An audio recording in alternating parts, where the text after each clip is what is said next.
justement, puisque vous parlez de bande, on va passer à un des incontournables de cette bande, qui est Gavin Scamonte Ruiz, qui est vraiment, qui nous cherche, qui nous trouve des perles, qui déniche des perles véritablement dans les églises en France. Et là, vous avez une église invraisemblable. Je la montre pour ceux qui nous suivent en vidéo sur europe1.fr. Et oui. Alors, ça ressemble à quoi? C'est un arbre, on dirait un arbre, et c'est un arbre, mais c'est pas qu'un arbre, c'est ça qui est original. On est en Seine-Maritime, Christophe, dans le pays de Caux, à une demi-heure d'Yvetot, entre Rouen, Fécamp, c'est un petit village, 1300 habitants. Ça s'appelle Allouville-Bellefosse, c'est ça le nom, et il y a donc cet arbre, à côté d'une église, une vraie église, entre guillemets, et il y a cet arbre qui est un chêne, mais pas n'importe quel chêne. Un chêne. Vous nous intriguez. Qu'est-ce qu'il a? Non, parce que j'étais en train de regarder. Je sens que Roland il commence ce chêne. Non, parce que vous nous intriguez. Qu'est-ce qu'il a de spécial?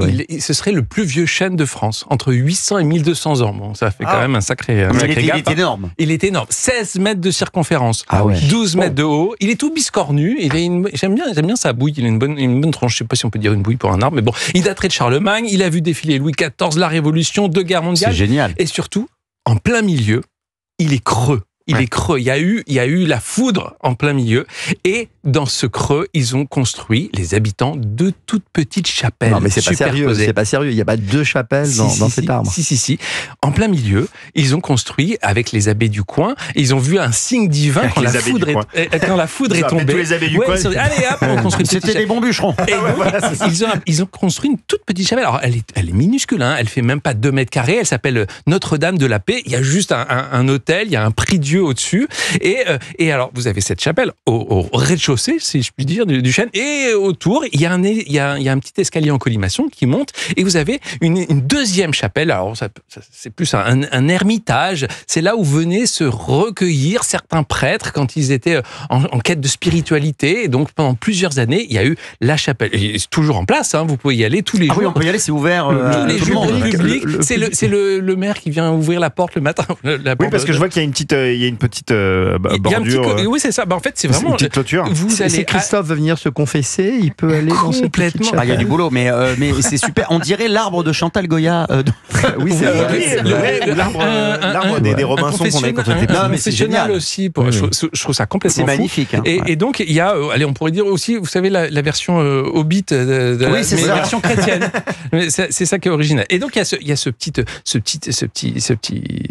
confessionnal au-dessus. Et donc, alors, 2 mètres carrés, on peut même pas s'allonger, soyons honnêtes. Vous vous allongez souvent dans une église? Non, mais un ermite qui vient se recueillir, peut-être. Parce qu'il y a vraiment eu un ermite là-haut.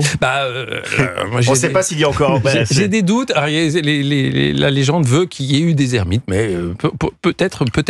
Et donc, je sais que Christophe aime la culture populaire. Il y a eu un film qui a été tourné. Ça s'appelle Le Chêne d'Allouville en 81 avec, attention, que des stars. Jean Lefebvre, Bernard Ménez.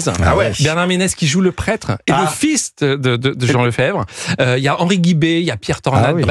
Oh là là. C'était un film où... C'est l'Académie des Neufs. En fait, on voulait abattre le chêne. Et donc, il y a tout le village qui se mobilise pour la résistance. On pourrait en faire un Airbnb, c'est horrible. Proposer, Christophe. J'aimerais bien dormir là-dedans. Vous nous l'avez dit. Vous allez être un peu serré quand même. C'est pas grave. Après, quand il fait beau, on peut donner. Les gens peuvent s'installer dehors sous le soleil pour la messe du dimanche matin. Alors, je sais pas s'ils font la messe. Soyons honnêtes. Alors, je me suis renseigné et on peut pas assister à une messe. On peut juste venir se recueillir. Ok, d'accord. C'est déjà pas mal. Par contre, il y a autre chose. Ils ont créé la confrérie du gland. Parce que nous sommes quand même dans un chêne. Nous sommes quand même dans un chêne. Donc, je suis déjà inscrit. Je suis membre. Je savais que ce chêne vous plairait, Christophe. Mais bref, la confrérie du gland, au chêne d'Allouville. On est ça ne s'invente pas. Ça ne s'invente pas. Avec l'hermine et tout ça. Et puis c'est assez sérieux, quoi. Et ils nous écoutent d'ailleurs, je crois. Bref. Allez-y, c'est en Seine-Maritime. C'est très beau en tout cas. C'est complètement fou. C'est surréaliste presque. Donc on peut le visiter. On peut le visiter. C'est gratuit. Vous faites attention parce que l'arbre il est quand même protégé. Il y a d'ailleurs la Fondation du patrimoine qui est en train de travailler parce qu'il y a plein d'étés en bois ou en métal pour le soutenir parce qu'il est quand même assez âgé et j'ai envie de dire il fonctionne. Il y a toujours de la sève qui monte jusqu'au sommet du chêne. Il y a toujours plein de glands. Christophe, je vous offre cette photo pour votre fils pour Valentin. Je pense que mais il va adorer. Il adore les églises. Vous allez pouvoir lui raconter une belle histoire autour de cette église. Ouais, c'est génial. Vous voulez la chronique de Gavitz pour pouvoir lui raconter l'histoire aussi bien que lui? Oh, je lui ferai écouter le podcast. Ah oui, c'est pas mal aussi. Sur europe1.fr, bien entendu.